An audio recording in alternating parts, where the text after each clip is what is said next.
পুলিশের, বিশেষ করে ঢাকা মেট্রোপলিটন পুলিশের ভঙ্গুর অবস্থায় আমার পিডিসি স্যার কাজ করেন এবং জুলাই আগস্টে যে সকল ছাত্র জনতা শহীদ হয়েছেন এবং আহত হয়েছেন তাদের সকলের প্রতি আমি সমবেদনা জানাই। তাদের আত্মার মাগফিরাত কামনা করি। ঢাকাবাসী ওই আন্দোলনে অংশগ্রহণ করে এবং ঢাকা মেট্রোপলিটন পুলিশের নানা ধরনের কর্মকাণ্ডের সম্মুখীন হয়। ঢাকা মেট্রোপলিটন পুলিশ ওই আন্দোলনে পেশাদারিত্বের বাইরে গিয়ে যে কাজ করেন সেই কাজের জন্য আমি অত্যন্ত দুঃখিত এবং ঢাকাবাসীর কাছে তথা দেশবাসীর কাছে আমি ক্ষমা প্রার্থী। এই আন্দোলনের ফলশ্রুতিতে ঢাকা মেট্রোপলিটন পুলিশ তথা বাংলাদেশ পুলিশ নতুনভাবে মানুষকে সেবা দেওয়ার জন্য কাজ শুরু করেছে। ইতিমধ্যে ঢাকা মেট্রোপলিটন পুলিশের ওই সময়ের যে সমস্ত পুলিশ কর্মকর্তাবৃন্দ অপেশাদারিত্বের সাথে কাজ করেছে তাদেরকে বিভিন্ন জায়গায় বদলি করা হয় এবং অনেকের বিরুদ্ধে দেশের প্রচলিত আইনে ব্যবস্থাও নেওয়া হয়েছে, আপনারা সেটা জানেন। আমরা নতুনভাবে যে কাজ শুরু করেছি সেই জন্য ঢাকাবাসীর সহযোগিতা একান্ত কাম্য। ঢাকা শহরে কম বেশি 2 কোটি লোকের বসবাস। পৃথিবীতে এত ঘন বসতিপূর্ণ শহর আছে বলে আমার জানা নাই। তবে সমসাময়িক কালে এরূপ যে 2-1টি শহরের কথা শোনা যায় তার মধ্যে নাইজেরিয়ার লাগোস, দিল্লি কিছুটা, বোম্বে কিছুটা, এই ধরনের শহর বলে আমার জানা আছে। আমাদের এই ঢাকা শহরের নানাবিধ সমস্যা, সীমিত সংখ্যক রিসোর্স, পুলিশ কর্মকর্তা নিয়ে 2 কোটি লোকের নিরাপত্তা বিধান করতে হয়। যে পবিত্র দায়িত্ব আমার উপর এবং আমার সহকর্মীদের উপর অর্পিত সেটা হলো ঢাকাবাসীকে নিরাপদ রাখা। পরিবর্তিত পরিস্থিতিতে আপনারা অবশ্যই সকলে পর্যবেক্ষণ করেছেন যে 5ই আগস্টের পরে যখন পুলিশ অনেকটাই ইনঅ্যাক্টিভ হয়ে পড়ে তখন ঢাকা শহরের আইন শৃঙ্খলা পরিস্থিতির কি অবস্থা দাঁড়ায়। সমানে ডাকাতি, খুন খারাপি, লুটপাট শুরু হয়ে যায়। আমি নিজে লক্ষ্য করেছি যে রাত্রে বিভিন্ন মহল্লায় আবাল বৃদ্ধ বনিতা, ইভেন অনেক মহিলাকেও লাঠি নিয়ে পাহারা দিতে দেখছি। 80 বছরের বৃদ্ধকেও আমি লাঠি নিয়ে পাহারা দিতে দেখছি। কারণ ঢাকা মেট্রোপলিটন পুলিশ সম্পূর্ণভাবে একটা, আমার পূর্ববর্তী যিনি কমিশনার ছিলেন এবং বাংলাদেশ পুলিশের যিনি ইন্সপেক্টর জেনারেল ছিলেন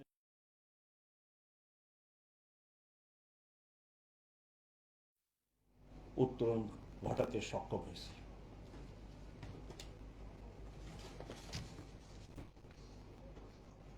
ঢাকা মহানগরীর অনেক সমস্যার মধ্যে প্রধানতম সমস্যা ট্রাফিক ব্যবস্থা। এই শহরের রাস্তাঘাট অত্যন্ত সীমিত। আদর্শ শহরের রাস্তার পরিমাণ থাকা উচিত 25%, 25 ভাগ। আমাদের এই শহরের রাস্তার পরিমাণ মাত্র 7 ভাগ, এবং এই শহরের এই রাস্তায় আপনার মোটরাইজড ভেহিকেল চলে, তারপরে ম্যানুয়ালি অপারেটেড রিক্সা চলে, ইদানিং হিউজ পরিমাণ অটোরিক্সা চলতেছে। গত গভর্নমেন্টের সময় অটোরিক্সাকে অনুমতি দেওয়ার কারণে হু হু করে অটোরিক্সার সংখ্যা বৃদ্ধি পাচ্ছে, এবং এই অটোরিক্সার সংখ্যা যদি রোধ করা না যায়, অচিরেই আপনারা এরূপ একটি ঢাকা শহর পাবেন যেখানে আপনি আপনার বাসা থেকে বেরোলেই আর কোনো মুভমেন্টের সুযোগ থাকবে না। ম্যানুয়ালি অপারেটেড রিক্সার যে সাইজ, যে আকার, অটোরিক্সার আকার ম্যানুয়ালি অপারেটেড রিক্সার চেয়ে প্রায় দ্বিগুণ। আমার রাস্তার স্পেস অত্যন্ত সীমিত। এই সীমিত স্পেস অটোরিক্সা দখল করে নেবে এবং মানুষের মুভমেন্ট একদম বন্ধ হয়ে যাবে। তাই সদাশয় সরকারের সাথে আমি এই বিষয়টি আলাপ করেছি এবং একটি ব্যবস্থাপনার মধ্যে আনার জন্য অনুরোধ করেছি।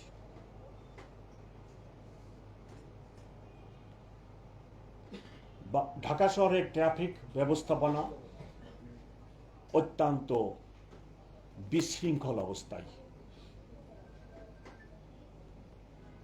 যারা রাস্তা ব্যবহার করেন উনারা ট্রাফিক আইন মানতে চান না, অন্যদিকে হকাররা ফুটপাত ব্যবহার করে এবং ফুটপাতের বাইরে এখন তারা রাস্তাও দখল করে নিচ্ছে এবং রাস্তা দখল করে ব্যবহার করছে। এরূপ অবস্থায় ট্রাফিক ব্যবস্থাপনা অত্যন্ত জটিল হয়ে পড়েছে। আমি গত 21 তারিখে যোগদানের পর থেকে ট্রাফিকের উপরে যথেষ্ট মনোনিবেশ করছি। আপনারা নিশ্চয়ই অবগত আছেন যে হারে আগে ট্রাফিক আইন লঙ্ঘনের জন্য মামলা করা হতো, এখন সেই মামলা দ্বিগুণ গতিতে করা হচ্ছে। এটার অর্থ এই নয় যে আমি একজন tax collector or VAT collector মামলা করে আমি রেভিনিউ কালেকশন করতেছি, সেটা আমার উদ্দেশ্য নয়। আমার উদ্দেশ্য একটা শৃঙ্খলার মধ্যে নিয়ে আসা।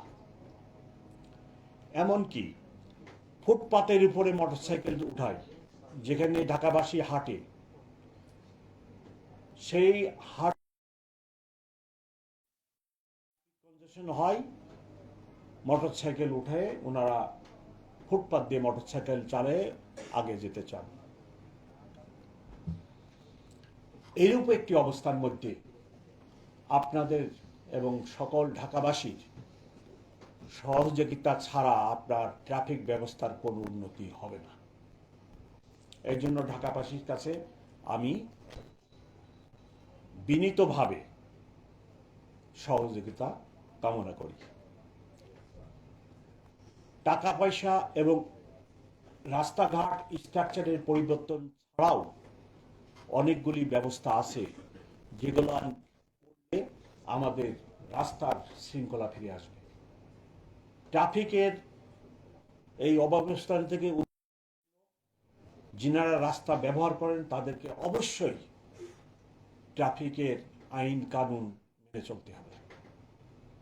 মেনে চললে যে পরিমাণ যানজট হচ্ছে এটা অনেকটা লাঘব করা সম্ভব হবে।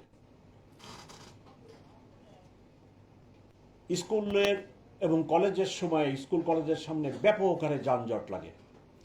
ঢাকাবাসীর কাছে আমার অনুরোধ, আপনার বাচ্চা স্কুল কলেজে যদি যায়, আপনার বাসা যদি ভাড়া হয় বা অন্যত্র যদি আপনার বাসা হয়, নিজের বাসা হয়, আপনি স্কুল এবং কলেজের কাছে আপনার বাসা ভাড়া নেন। আপনি ওয়াকিং ডিস্টেন্সের ভিতরে বসবাস করার চেষ্টা করেন। আপনি যাতে আপনার বাচ্চাকে হেঁটে স্কুলে বা কলেজে নিয়ে যান। একইভাবে আপনার কর্মক্ষেত্র অফিস যদি দূরে হয়, আপনি প্রাইভেট যদি হয়, ব্যবসা বাণিজ্যের অফিস হয়, কর্পোরেট অফিস হয়, আপনি অফিসটাকে আপনার বাসার কাছে আনতে পারেন কিনা। তাহলে আপনি যদি দুইটা গাড়ি ব্যবহার করেন, আপনার অফিসের লোকেরা যদি গাড়ি ব্যবহার করে, অনেকের গাড়ি ব্যবহারটা সীমিত হয়ে যাবে। আপনি 1 কিলোমিটারের ভিতরে আপনার অফিস যদি আনতে পারেন, তাহলে আপনি 1 কিলোমিটার হেঁটে অফিসে যেতে পারবেন এবং 1 কিলোমিটার হেঁটে অফিস থেকে বাসায় আসতে পারবেন। সকলের সহযোগিতা লাগবে এবং এই ক্ষুদ্র ক্ষুদ্র সহযোগিতা আমাদেরকে ট্রাফিক ব্যবস্থাপনায় একটা বড় অবদান রাখবে। আমি অত্যন্ত মর্মাহত, ঢাকা শহরে একটি মোটর বাইকে একটি ফ্যামিলি যাতায়াত করে। সামনে একটি বাচ্চা 3 বছরের, তারপরে যিনি মোটর বাইকটি চালাচ্ছেন তিনি, তারপরে তার পিছনে 2 বছরের তার সেকেন্ড বাচ্চা, এবং তারপরে বেগম সাহেব, এবং বেগম সাহেবের কোলে আরেক বাচ্চা। এইরূপ একটি মোটর বাইকে অরক্ষিত অবস্থায় একটা ফ্যামিলি কিভাবে মুভ করে? একটি ছোট্ট দুর্ঘটনা এই পরিবারের উপরে অভিশাপ নামিয়ে আনবে। মোটর বাইকে কোনো শেড নেই। যেনারা গাড়িতে চড়েন তারা একটা শেডের ভিতরে বসে যাতায়াত করেন। ছোটখাটো অ্যাক্সিডেন্ট ওনাদেরকে স্পর্শ করেন না, ওনার গাড়িকে স্পর্শ করেন। কিন্তু মোটর বাইকে যিনারা এইভাবে চলতেছেন, যখন অন্য গাড়ির সাথে বা কোনো অ্যাক্সিডেন্ট হয়, সরাসরি তার দেহের উপরে বা যেনারা রাইডার থাকে তাদের উপরে আঘাত আনে, যথেষ্ট ক্ষয়ক্ষতি করে। সো আমি গত 15 দিন আমার ট্রাফিকের অফিসারদের রিপিটেডলি বলেছি, আপনারা এটা এরূপ কাজ বা এরূপ মোটর বাইক দেখলে অবশ্যই তাদের বিরুদ্ধে আইনগত ব্যবস্থা নেন। ট্রাফিক ব্যবস্থার বাইরেও ইদানিং অপরাধ জগতে ছিনতাইয়ের ঘটনা অহরহ হচ্ছে। আমার কাছে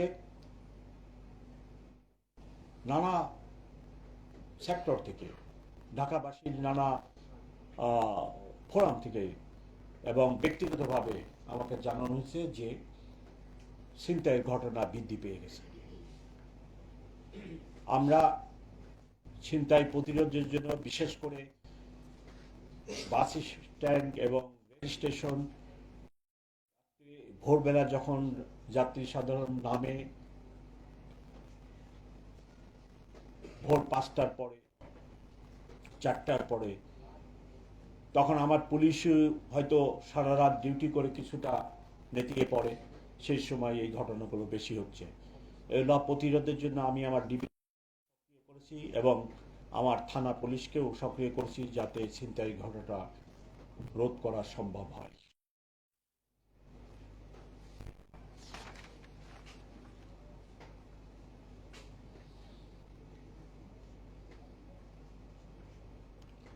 জুলাই আগস্টের ঘটনার পরে পুলিশ যে পরিমাণ নিষ্ক্রিয় হয়ে গেছিল, সেটা থেকে আমরা অনেকটা কাটিয়ে উঠতে সক্ষম হয়েছি এবং আশা করছি সকলের সহযোগিতায় আমরা অচিরেই ঢাকা মেট্রোপলিটন পুলিশকে সচল করতে সক্ষম হবে। আমি